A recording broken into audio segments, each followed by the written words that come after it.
Hello. How are you? My name is Naomi Manzo, and just a background on me is that I joined SOP just a year ago, and I have been enjoying reading these chapters and learning more about Mrs. White herself, and actually growing more spiritually as I read. And I have actually just been enjoying myself. So I'm just so happy that I was asked to do the preview for the next 2 weeks, and the chapters that we are reading and will be currently reading are so interesting. So it's gonna be an amazing experience, and I hope that when we get into them, we kind of will open our minds and learn more. And I think that's basically what we are all here for, to learn more, grow more spiritually. And I'm just so excited for these next few chapters. So today I'll be doing a preview, and my preview will be just 2 parts. The first part will be remarks on the last 3 chapters of chapter 4A, volume 4A of spiritual gifts. And the next part of my preview will be the first 2 chapters that we'll be reading from volume 4B, which is the next book that we are moving into. And this is the last book of spiritual gifts before we move into the next books that we'll be reading by Mrs. White. So okay, so I'll start with a few remarks. I won't go into depth, it's just remarks because most of us have read these chapters. Today's reading invites us to think about some big questions. How do our daily choices affect our health, our spiritual life, and even influence we have on others? As we read, listen carefully, because these chapters challenge us to look deeper at both our beliefs and our lives. So the first remark I'll be doing is on the last 3 chapters of volume 4A, and the last 3 chapters was chapter 39, chapter 40, and chapter 41. Chapter 39 is entitled Health. Chapter 40 is entitled Experience, and chapter 41, which is the last chapter of volume 4A, is entitled Delusions of Progression. So the remark I have of chapter 39, Health. This chapter highlights how closely health and lifestyle choices are connected.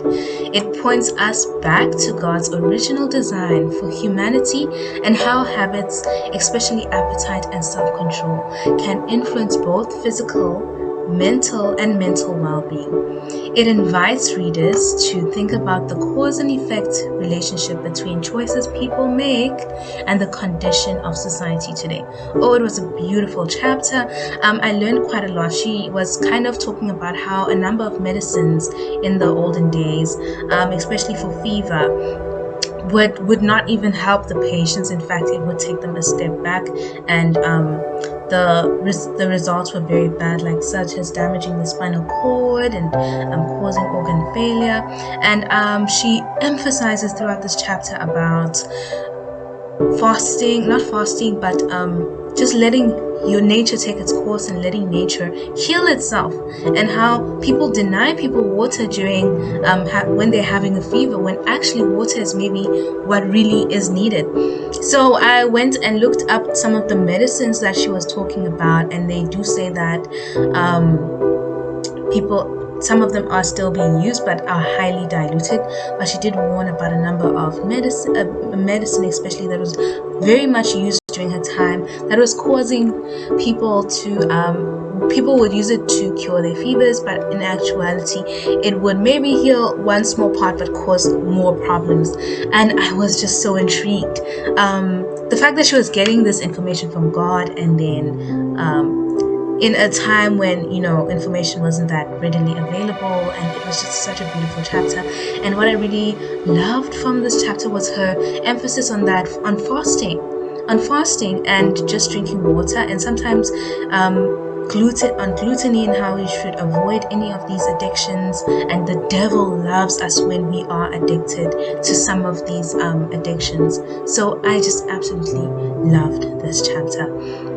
and about self-control and temperance, and she talked beautifully about keeping your home clean. Your room must have space. You mustn't be cramped up in a small room. Your room must have space. You must let air through your windows. I was absolutely intrigued. Beautiful chapter. Just my remark on it. Chapter 40 is called Experience. This chapter focuses on the importance of genuine Christian experience. It reminds readers to understand truth intellectually is not the same as living it out.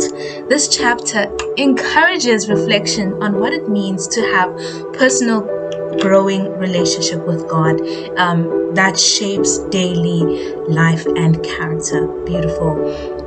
Chapter 41, my remark, it's called Delusions of Progression. That's the title.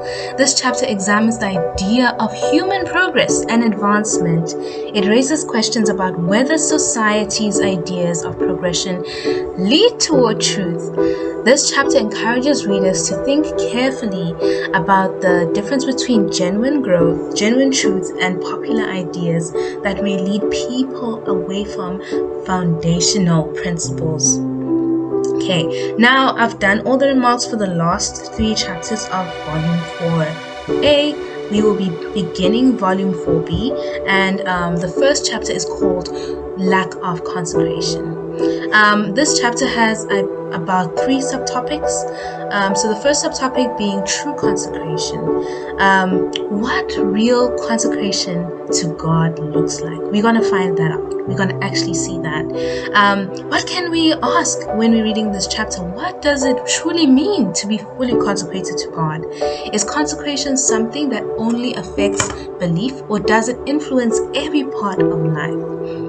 The second subtopic is knowledge versus living experience. Can someone understand spiritual truth intellectually, yet still lack the living experience with God? What turns knowledge of truth into genuine spiritual life? The next subtopic is the condition of the heart.